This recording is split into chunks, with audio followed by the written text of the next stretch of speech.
بسم اللہ الرحمن الرحیم۔ ناظرین، آج اس ویڈیو میں آپ کو غصے کے علاج کے بارے میں بتاؤں گی، مگر اس سے پہلے ایک بہت خوبصورت حکایت میں آپ کو سناتی ہوں کہ نبیوں کے سردار صلی اللہ تعالیٰ علیہ وآلہ وسلم نے ایک غلام کو کسی کام کے لیے بلایا۔ وہ دیر سے حاضر ہوا۔ اللہ پاک کے پیارے حبیب صلی اللہ تعالیٰ علیہ وآلہ وسلم کے برکت والے ہاتھوں میں مسواک شریف تھی۔ آپ نے فرمایا، اگر قیامت میں انتقام بدلہ نہ لیا جانا ہوتا تو میں تجھے اس مسواک سے مارتا۔ پیارے آقا صلی اللہ تعالیٰ علیہ وآلہ وسلم کبھی بھی اپنے نفس کی خاطر انتقام بدلہ نہیں لیتے تھے، اور ایک آج کا مسلمان ہے جو اگر نوکر کسی کام میں غلطی کر دے تو اس پر گالیوں کی بوچھاڑ کر دیتا ہے، اور کبھی کبھی تو مار پیٹ پر بھی اتر آتا ہے۔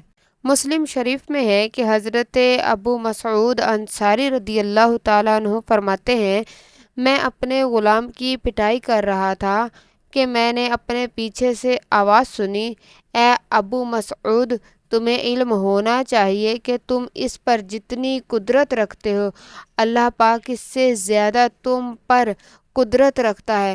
میں نے پیچھے مڑ کر دیکھا تو وہ رسول اللہ صلی اللہ تعالیٰ علیہ وآلہ وسلم تھے۔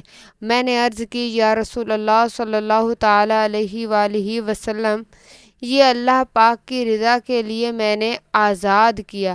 سرکار مدینہ صلی اللہ تعالیٰ علیہ وآلہ وسلم نے فرمایا، اگر تم یہ نہ کرتے تو تمہیں دوزخ کی آگ جلاتی، یا یہ فرمایا کہ تمہیں دوزخ کی آگ پہنچتی۔ ہمارے صحابہ اکرام اللہ پاک کے پیارے حبیب صلی اللہ تعالیٰ علیہ وآلہ وسلم سے کس قدر پیار کیا کرتے تھے کہ حضرت ابو مسعود انصاری رضی اللہ تعالیٰ عنہ نے جو ہی نبی پاک صلی اللہ تعالیٰ علیہ وآلہ وسلم کی ناراضگی محسوس کی، فوراً نہ صرف غلام کی پٹائی سے اپنا ہاتھ روک لیا بلکہ اپنے غلام ہی کو آزاد فرما دیا۔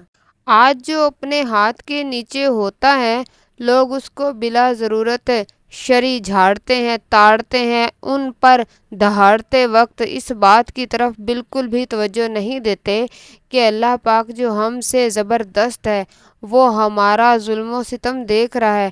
یقیناً اپنے ماتحتوں کے ساتھ حسن سلوک اور عفو و درگزر بھول چوک معاف کر دینے سے کام لیجئے، اسی میں عافیت سلامتی ہے۔ چنانچہ کہتے ہیں کہ ایک آدمی کی بیوی نے کھانے میں نمک زیادہ ڈال دیا۔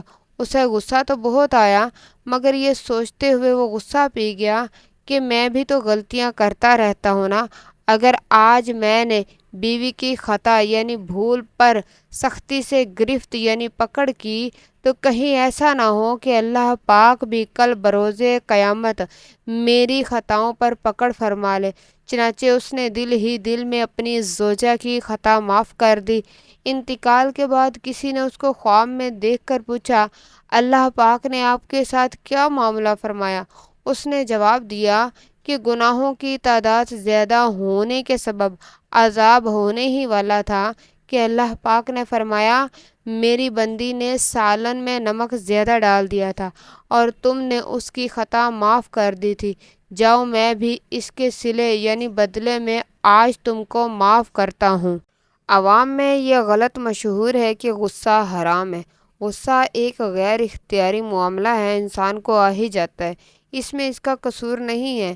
ہاں، غصے کا بے جا غلط استعمال کرنا برا ہے۔ غصے کی تباہ کاریوں کو پیش نظر رکھے، کیونکہ غصے ہی کی وجہ سے اکثر لڑائی جھگڑے ہوتے ہیں، میاں بیوی میں طلاق ہوتی ہے، آپس میں نفرت اور قتل و غارت کا سبب بنتا ہے۔ جب کسی پر غصہ آ جائے اور مار دھاڑ کرنے کو یا توڑ پھوڑ کرنے کو جی چاہے تو اپنے آپ کو اس طرح سے سمجھائیں، مجھے دوسروں پر اگر کچھ قوت حاصل بھی ہے تو اس سے بے حد زیادہ اللہ کریم کو مجھ پر قادر قدرت رکھنے والا ہے۔ اگر میں نے غصے میں کسی کی دل آزاری یا حق تلفی کر ڈالی تو قیامت کے روز اللہ پاک کے غضب ناراضگی سے میں کس طرح محفوظ رہ سکوں گا۔ اب میں آپ کو غصے کے علاج بتاتی ہوں۔ جب غصہ آ جائے تو ان میں سے کوئی بھی ایک یا ضرورتاً سارے ہی علاج فرما لیجئے۔ اعوذ باللہ من الشیطان الرجیم پڑھ لیجئے، لا حول ولا قوت الا باللہ پڑھ لیجئے، خاموش ہو جائیں، وضو کر لیجئے، ناک میں پانی چڑھائیں، کھڑے ہیں تو بیٹھ جائیں، بیٹھے ہیں تو لیٹ جائیں، جس پر غصہ آ رہا ہے اس کے سامنے سے ہٹ جائیں۔ سوچے کہ اگر میں غصہ کروں گا تو ہو سکتا ہے دوسرا بھی غصہ کرے اور بدلہ لے، اور مجھے سامنے والے کو کمزور نہیں سمجھنا چاہیے۔ اگر کسی کو غصے میں جھاڑ وغیرہ دیا تو خصوصیت کے ساتھ سب کے سامنے ہاتھ جوڑ کر اس سے معافی مانگے۔ اس طرح نفس ذلیل ہوگا اور آئندہ غصہ نافذ کرتے وقت اپنی ذلت یاد آئے گی، اور ہو سکتا ہے یوں کرنے سے غصے کی عادت سے چھٹکارا مل جائے۔ یہ غور کیجئے کہ آج بندے کی خطا پر مجھے غصہ چڑھا اور میں معاف کرنے کے لیے تیار نہیں، حالانکہ میری بے شمار خطائیں ہیں۔ اگر اللہ پاک ناراض ہو گیا اور اس نے مجھے معافی نہ دی تو میرا کیا بنے گا؟ اگر کوئی زیادتی کرتا ہے یا خطا کر بیٹھے اور اس پر نفس کی خاطر غصہ آ جائے، اس کو معاف کر دینا کار ثواب ہے۔ غصہ آنے پر ذہن بنائیں کہ کیوں نہ میں معاف کر کے ثواب کا حقدار بنوں، اور ثواب بھی کیسا زبردست ہے کہ فرمان مصطفیٰ صلی اللہ تعالیٰ علیہ وآلہ وسلم ہے، قیامت کے روز اعلان کیا جائے گا، جس کا اجر اللہ پاک کے ذمہ کرم پر ہے وہ اٹھے اور جنت میں داخل ہو جائے۔ پوچھا جائے گا کس کے لیے اجر ہے؟ وہ منادی یعنی اعلان کرنے والا کہے گا ان لوگوں کے لیے جو معاف کرنے والے ہیں۔ تو ہزاروں آدمی کھڑے ہوں گے اور بلا حساب جنت میں داخل ہوں گے۔ ناظرین، میں نے آپ کو غصے کے علاج کے بارے میں بتایا ہے، لیکن اگر اس طرح بھی آپ کی غصے کی عادت ختم نہیں ہوتی تو میں آپ کو 4 روحانی علاج بتاتی ہوں۔ اس پر عمل کیجئے، انشاءاللہ غصہ ختم ہو جائے گا۔ جس کو غصہ گناہ کرواتا ہو اسے چاہیے کہ ہر نماز کے بعد بسم اللہ الرحمن الرحیم 21 بار پڑھ کر اپنے اوپر دم کرے۔